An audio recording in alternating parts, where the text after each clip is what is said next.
Saya orang Jawa dan saya suka pewayangan. Apakah wayang dilarang? Bagaimana taubat profesi dalang? Ya. Tentu saja saya sudah pernah bilang teman-teman sekalian, tanpa mengurangi penghormatan terhadap tradisi dan budaya semua suku. Di Indonesia suku Bugis, suku Makassar, suku Jawa, semua ini kita tidak akan berbicara dalam ceramah seperti ini bukan menjatuhkan sama sekali. Tapi kita sudah harus tahu dan sadar kalau kita Muslim. Kalau kita Muslim dan Muslim ini dipandu oleh agama, makanya saya bilang caranya adalah harusnya Islam dijadikan tradisi dan budaya. Jangan kita balik, jangan budaya diislamkan, susah. Mengislamkan budaya ini repot karena budaya banyak sekali, gitu kan.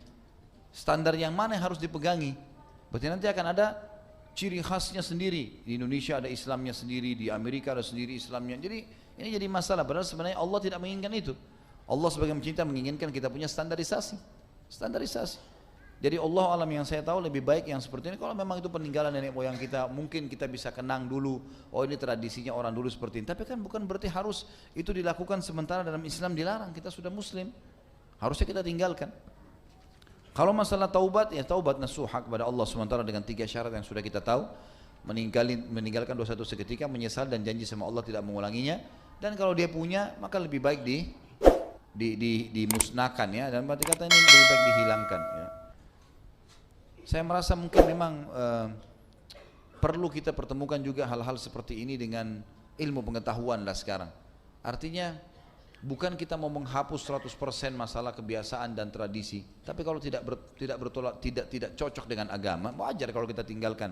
Atau mungkin ada teknologi canggih yang lebih baik. Seperti orang sekarang sudah biasa tampil di panggung, bercerita, gitu kan.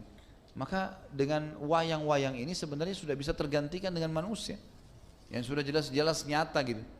Ya, saya yakin juga kalau generasi sekarang ini lebih cenderung untuk meninggalkan itu kan, sudah merasa ini sudah zaman dulu gitu. Nah, ini mungkin bisa kita tangkap secara rasional untuk meninggalkannya dengan cara gitu juga. Jadi memahami poin tadi.